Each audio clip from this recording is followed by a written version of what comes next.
Welcome students. Let's start our today's session. Today we will do electrolysis.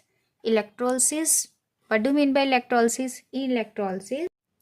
So electrolyte is when electricity is passed through any electrolyte in its solution or molten state, then some changes occur, like decomposition of electrolyte. This is called electrolysis. For example, NaCl mold. When we take NaCl mold, what will happen? Na is deposited and Cl2 gas is evolved. Electrolysis से आप क्या समझते हैं students? Electrolysis का मतलब होता है जब भी किसी सॉल्यूशन में से इलेक्ट्रिसिटी को पास किया जाता है तब उसमें किसी तरीके के चेंजेस होते हैं, उसके केमिकल जो फॉर्मूला है, केमिकल कंपोजिशन है, वो वेरी कर जाती है और या तो वो डिकम्पोज हो जाती है या कुछ फॉर्मेशन होती है किसी टाइप की गैसेस की या सॉलिड की। तो उस डिकम्पोजिशन को ही हम क्या कहते हैं? Electrolysis. Electrolysis is simply decomposition of any chemical compound when electricity is passed. Electricity एक तरीके की क्या है? उसके लिए एक सपोर्ट है किसी केमिकल रिएक्शन को। आप एक तरीके की क्या प्रोवाइड कर रहे हो? एनर्जी प्रोवाइड कर रहे हो और वो एनर्जी सफिशिएंट है to break down the bonds between the chemical compound. और वो केमिकल कंपाउंड जब डिकम्पोज हो जाता है इलेक्ट्रिसिटी के पास होने के कारण, उस प्रोसेस को हम क्या कहते हैं? इलेक्ट्रोलिसिस कहते हैं। अब इसमें हम सबसे एक जनरल एग्जांपल जो है NaCl का लेते हैं। Suppose we have taken NaCl moult.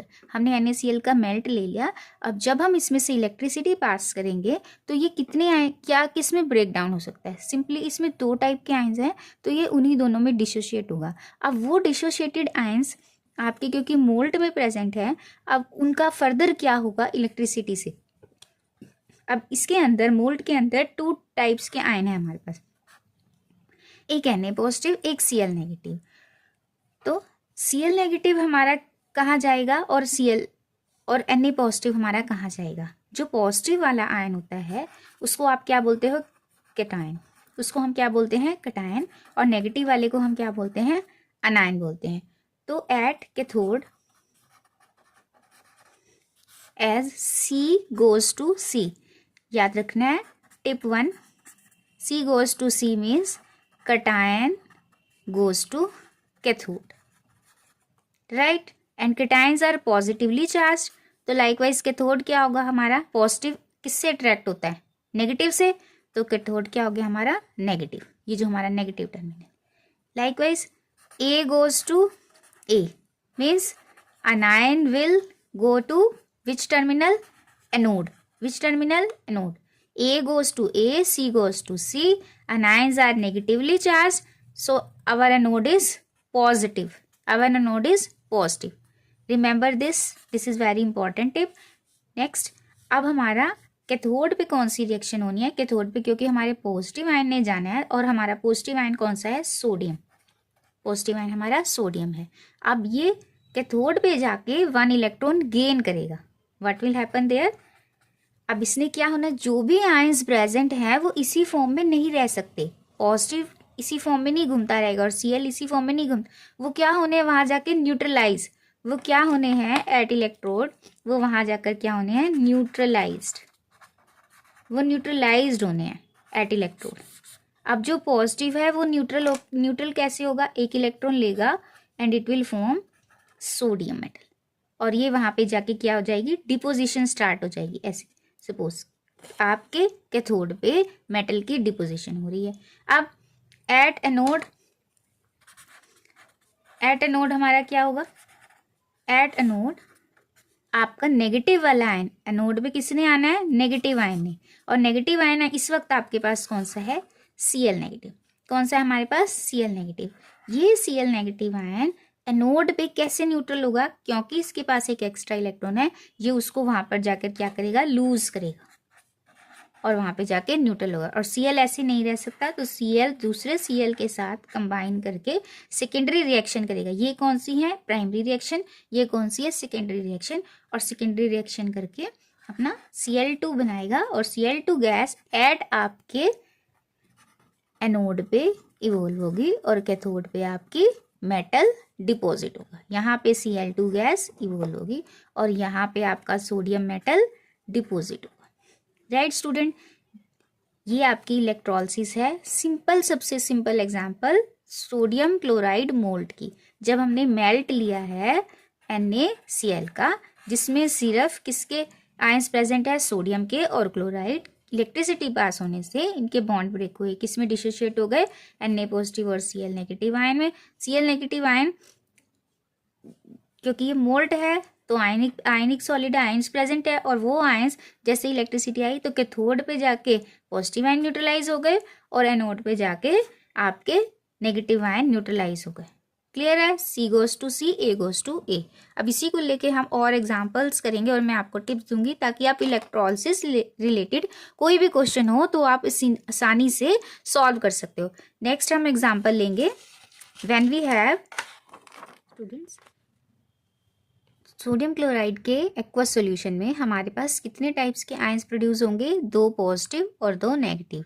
Water किस में डिसोशिएट हो रहा है, H पॉजिटिव आयन और OH नेगेटिव आयन में, और सोडियम क्लोराइड किस में डिसोशिएट हो रहा है, सोडियम आयन में और क्लोराइड आयन में। तो कैथोड पे पॉजिटिव आयन ने क्या करना है, न्यूट्रलाइज होना है। और अब कंपटीशन में हमारे पास 2 पॉजिटिव आयन है, एक सोडियम और एक हाइड्रोजन। तो जिसका डिस्चार्ज पोटेंशियल कम होता है, लोअर वैल्यू पे जो हो जाता है, उसी को वो क्या कर, वो ही आपका इलेक्ट्रोड पे जाके क्या हो जाता है, न्यूट्रलाइज हो जाता है। अब सोडियम और हाइड्रोजन में से हमारे हाइड्रोजन का डिस्चार्ज पोटेंशियल कम है, इसीलिए वो न्यूट्रलाइज हो जाएगा और हाइड्रोजन आयन 2 इलेक्ट्रॉन्स लेके हाइड्रोजन गैस बनाएंगे। और एनोड पे हमारे Cl नेगेटिव आयंस क्या करेंगे, न्यूट्रलाइज होंगे बाय लूजिंग इलेक्ट्रॉन्स और क्लोरीन गैस को इवॉल्व करेंगे। और हमें कैसे पता चलेगा कि कौन से वाला आयन की वैल्यू कम है, किसकी ज़्यादा है, हम कैसे ये डिसाइड करेंगे? उसके लिए हमारे पास एक बड़ी ही अच्छी टिप है जिसको याद रखने से आप क्या कर सकते हो, अपने किसी भी टाइप के इलेक्ट्रोलिसिस के क्वेश्चंस को इजीली सॉल्व कर लोगे। तो हमारी फर्स्ट टिप है कैथोड के लिए, जैसे मैंने अभी एग्जांपल किया ही, मैंने आपको डायरेक्ट बता दिया, पर इसको करने के लिए आपको ये टिप्स क्या हैं याद रखनी है। और भी एग्जांपल्स आप ऐसे करोगे तो कोई भी इलेक्ट्रोलिसिस का क्वेश्चन आएगा, आपको कोई डिफिकल्टी नहीं आएगी। अब देखो, फर्स्ट जो कैथोड के लिए है, मैंने 2 ऐसे लिख के रखी हैं। क्या टिप है, जिसमें जो हमारा H2O है टेबल में, उसका रिडक्शन पोटेंशियल ज़्यादा होता है किस किस से, एक तो ग्रुप 1 के एलिमेंट्स, ग्रुप 2 के एलिमेंट्स और ग्रुप 13 के। ग्रुप 1 हमारा लिथियम वाला ग्रुप है, ग्रुप 2 हमारा मैग्नीशियम बेरिलियम वाला ग्रुप है, ग्रुप 13 हमारा एल्यूमिनियम वाला बोरोन वाला ग्रुप है। ये वाले जो मेटल्स है हमारे ज़्यादा स्ट्रॉन्ग है और इनके मुकाबले ये हाइड्रोजन इनसे पहले रिड्यूस होगा। ये रिएक्टिविटी ऑर्डर में इतने नेगेटिव है कि ये जो वाटर है ये हमारा पहले न्यूट्रलाइज हो जाएगा इनसे। तो हाइड्रोजन गैस क्या होगी, हमारी इवॉल्व होगी किस रिएक्शन के अकॉर्डिंग, ये हमारा H2O है, ये 2 इलेक्ट्रॉन्स लेकर मैंने 2 मोल्स लिए हैं ताकि ये 2OH आ सके, हाइड्रोक्सिल ग्रुप, और हमारी एक H2 गैस इवॉल्व होएगी when 2 electrons will be taken. अब इसमें कौन कौन से आयन है, group sodium, potassium, magnesium, calcium, aluminium, lithium, beryllium, ये वाले जब एलिमेंट्स आपको नजर आएंगे तो उस केसेस में हमेशा हाइड्रोजन गैस इवॉल्व होएगी। ग्रुप 1, ग्रुप 2, 13 आपको पता है ना, ग्रुप 1 में लिथियम, सोडियम, पोटेशियम, और आपके सेकंड ग्रुप में बेरिलियम, मैग्नीशियम, कैल्शियम, स्ट्रोंशियम, ये वाले होते हैं। तो आने तो 2-4 ही होते हैं इनमें से, जैसे सोडियम हो गया, पोटेशियम हो गया, मैग्नीशियम हो गया, कैल्शियम, एल्यूमिनियम, लिथियम, ये वाले जब भी दिखेंगे तो आपने हाइड्रोजन गैस को इवॉल्व करना है। लेकिन अगर आपके पास और इसके अलावा कोई भी मेटल होगा तो हाइड्रोजन क्या रहेगा, उनसे नीचे ही रहेगा, मतलब उसका रिडक्शन पोटेंशियल इनसे क्या रहेगा, लोअर। तो ये वाले ग्रुप्स हमारे, जैसे इनके अलावा ग्रुप 1, 2, 3 और 13 को छोड़ के जो भी एलिमेंट्स है वो पहले डिपॉजिट होंगे और हाइड्रोजन गैस नहीं इवॉल्व हो सकती उन केसेस में, जैसे zinc, copper, cadmium, silver, gold, cobalt, निकल, लेड, और भी एग्जांपल्स हैं। मतलब जर्नल तो आप यही देखते हो इन क्वेश्चंस में, जिंक, कॉपर, सिल्वर, गोल्ड, इन्हें लगा लो, और निकल भी देखते हो किसी किसी में, लेड। तो ये जब भी दिखेंगे, इसके अलावा जो भी है वही डिपॉजिट होने। अगर हम कॉपर का कोई साइड लेंगे तो कॉपर होगा, जिंक होगा तो जिंक डिपॉजिट होगा, कैडमियम होगा तो कैडमियम, सिल्वर होगा तो सिल्वर डिपॉजिट होगा, ना कि हाइड्रोजन गैस इवॉल्व होगी। राइट स्टूडेंट्स, इन सब केसेस में हाइड्रोजन गैस, और इन केसेस में हाइड्रोजन गैस नहीं इवॉल्व होगी, इन केसेस में मेटल डिपॉजिट होगा। तो ये तो थी टिप आपकी कैथोड के लिए। अब एनोड के लिए, नोट के लिए भी मैंने राइट लिखी हुई है। अब इसके लिए ऑक्सीडेशन पोटेंशियल जो वाटर का है, वो हमारा किस किस केस में ज़्यादा है, जहाँ पे हमारी ऑक्सीजन गैस लिबरेट होगी। अब ऑक्सीजन गैस की बात हो रही है। ऑक्सीजन गैस किस केस में आपकी इवॉल्व होगी, जैसे आपकी सल्फाइड, सल्फेट, नाइट्रेट और फ्लोराइड, इन चार को याद कर लो। और किसी के सॉल्ट हमें अधिकतर क्वेश्चंस में नहीं मिल रहे, तो हम यही वाले एग्जांपल्स को याद रखेंगे जितने हम याद रख सकते हैं और क्वेश्चंस जिनसे कवर होते हैं हमारे, जैसे सल्फाइड, सल्फेट, नाइट्रेट और फ्लोराइड। अगर ये दिखते हैं आपको सॉल्ट में किसी भी आयनिक सॉलिड के, तो हमेशा आपने ऑक्सीजन को इवॉल्व करा देना है। आपने क्या करना है, ऑक्सीजन को इवॉल्व कराना है बाय रिएक्शन। 2H2O से ऑक्सीजन बनने के लिए कितने ऑक्सीजन चाहिए, 2, तो मैंने यहाँ 2 मोल लगा दिया। और कितने एच लिबरेट हुए, 4, तो बैलेंस करने के लिए कितने इलेक्ट्रॉन लगेंगे, 4 इलेक्ट्रॉन। एक ऑक्सीजन 2 इलेक्ट्रॉन देगी और 2 कितने देगी, 4, राइट। ये हमारी रिएक्शन रहेगी एनोड के लिए व्हेन फर्स्ट टाइप ऑफ और क्वेश्चन इज देयर। तो ऑक्सीजन गैस को करा देना है आपने और 4 इलेक्ट्रॉन्स हमारे लिबरेट होंगे।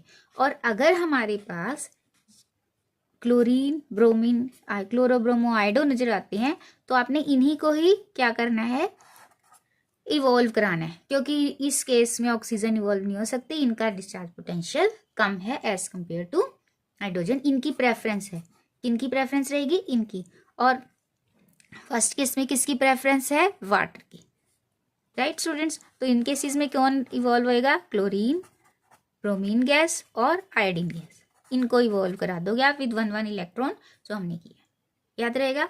अगर सल्फेट, सल्फाइड, नाइट्रेट, फ्लोराइड है तो ऑक्सीजन की प्रेफरेंस है, O2 gas will be evolve.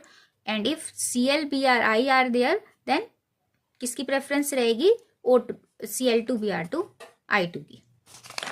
और in this cases if we have group 1, group 2, 13 elements, then hydrogen gas will be preferred at cathode. And when we have other elements like zinc, copper, silver, gold, then the preference is for metals. Metals will be deposited. अब इन्हीं questions को लेके आप और बहुत सारे examples try कर सकते हो। अब इसी को लेके पहले एक बार ये NaCl वाला देखो। अब Na पॉजिटिव है और H पॉजिटिव है। Na इज ग्रुप 1 एलिमेंट और ग्रुप 1 से कौन प्रेफर्ड हो रहा है, H2 गैस, तो हमारा H2 आ गया। और Cl नेगेटिव और OH नेगेटिव में से O2 गैस और Cl नेगेटिव में से which one is preferred, Cl, तो हमारी Cl गैस इवॉल्व होगी। और जो रिमेनिंग सोल्यूशन था, what is remaining in the solution, Na positive and OH negative है। What is in the solution, Na positive and OH, then the solution will be basic. ये भी कई बार question आता है कि सोल्यूशन अब कैसा है, बेसिक है, न्यूट्रल है, एसिडिक है, कैसे। तो अब आपके पास सोडियम और हाइड्रोक्साइड, जब हाइड्रोक्साइड आयन बच जाएंगे तो वो बेसिक होगा, जब H पॉजिटिव आयन बच जाएंगे तो वो क्या होगा, एसिडिक। अब यहाँ पे इस केस में NaCl के एक्वा सोल्यूशन में जो हमारा सोल्यूशन बच रहा है वो बेसिक है, यानी बेसिसिटी इज इंक्रीज्ड। किस टाइप से बेसिसिटी इज इंक्रीज हो रहा है, जब आपकी इलेक्ट्रोलिसिस हो रही है एक्वस NaCl। क्लियर स्टूडेंट, मेरे ख्याल से आपको ये टिप्स से बहुत फायदा होगा और आप अपने क्वेश्चंस और आसानी से कर सकते हो। हम कुछ एक एग्जांपल और लेके चलते हैं। फॉर एग्जांपल हम करते हैं कॉपर ब्रोमाइड का। If we are taking CuBr2 in aqueous solution, अब aqueous solution में CuBr, तो first of all dissociate in positive and negative ion.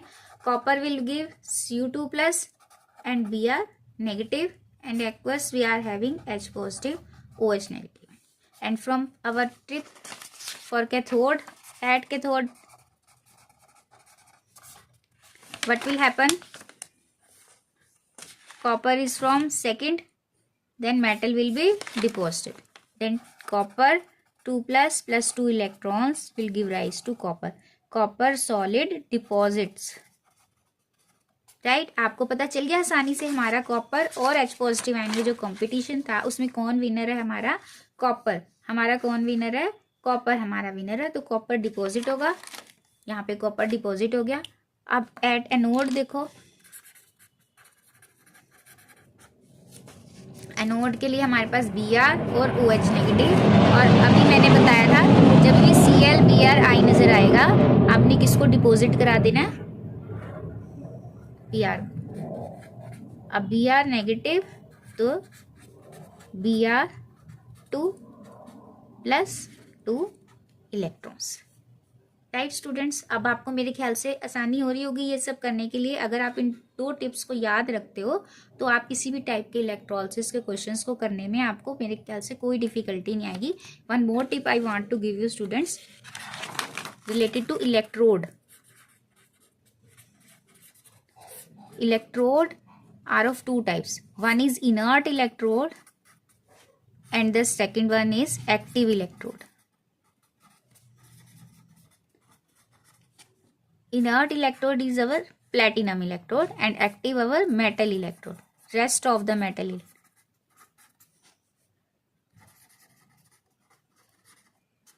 For example, for silver chloride solution, we have silver electrode.